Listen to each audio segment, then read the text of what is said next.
Combo breaker! All right, I'm back here with Anthony Sonnier at the Inner City Boxing Club. Just wanted to say congratulations on winning your professional debut. Thank you. And winning it by second round knockout? Yeah, second round knockout. Second round knockout. How'd it feel to get your first win, especially by knockout? I was really hyped. I was really amped. I was composed, but after the fact, when I got dressed out, I wanted to get right back into it.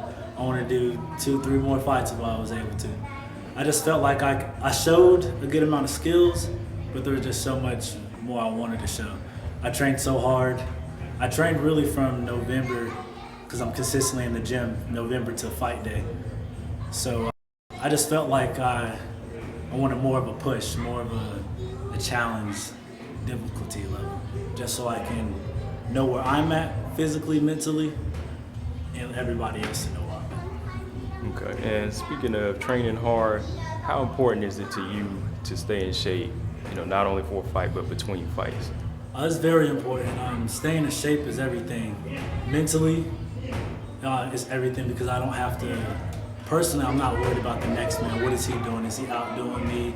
Because I'm always in the gym, 24/7. Either it's 5 days at the least a week, 6 days at the most.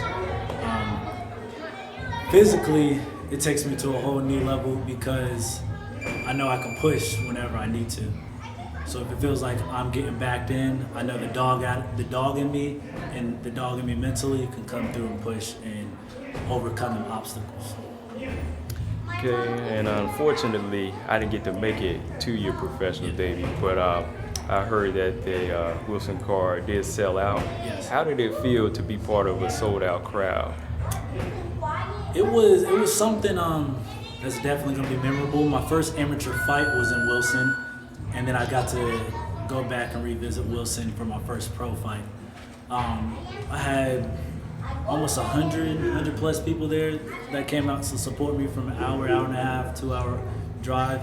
So it meant a lot that the fan base is building up and the people still came to travel and see what hard work I put in and believe in me in my career. And the card that you boxed for, Top Cats Boxing, tell me a little bit how you linked up with them.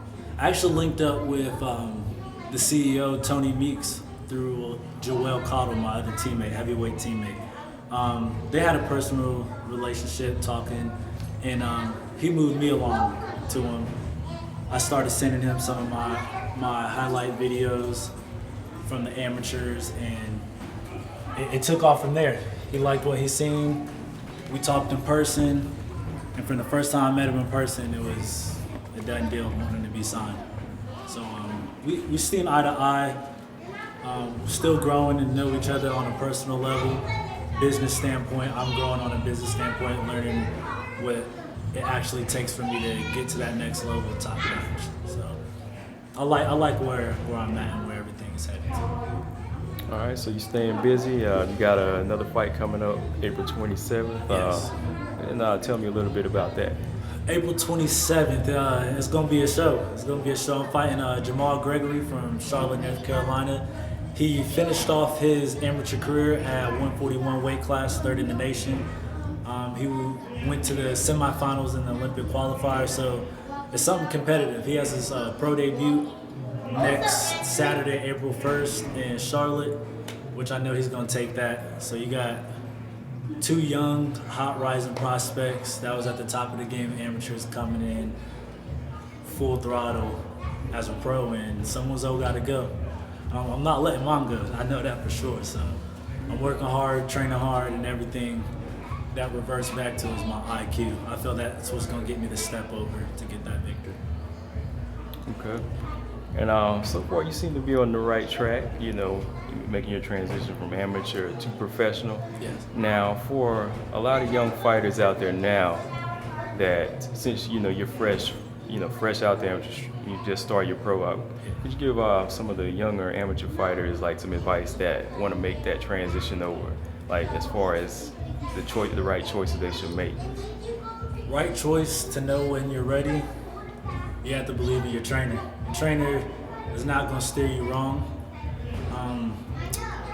especially if you have a good connection with him. You just have to have that full trust. I put my whole career, my whole life, everything that I worked so hard for the past years to get here, into my trainer.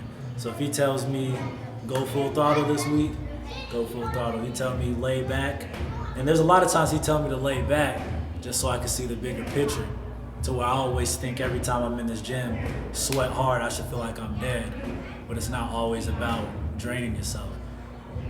It's about working smarter than the other guy instead of always working harder. So, besides that, the pace is different from the amateur level to the pros. You have many more rounds than the pros to develop, catch bad tendencies and habits from your opponent and capitalize off of that. Instead of amateurs, it's 3 rounds, 3 minutes, and it just feels like it's full throttle. So besides that, I actually love the amateur. I actually love the pro pace, because I get to work off so many things. I get to see the grand picture of how to set them up, how to get them out, and just how to make everything look real easy. Kind of use more of that mental game, right? Oh, yes. Chess. It's a chess game right here. And that brings me to just a quick question I want to ask you.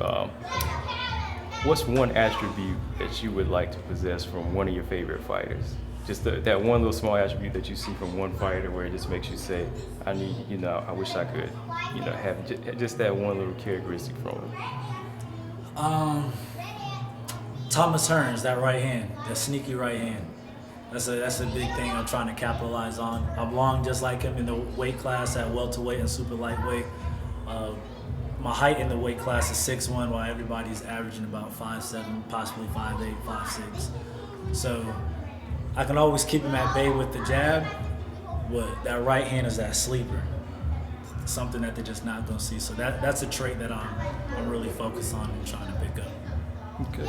And now tell everybody where the fight is going to take place, April 27th. April 27th, you can catch the fight at the Durham Armory, 201 Foster Street, at 7 p.m.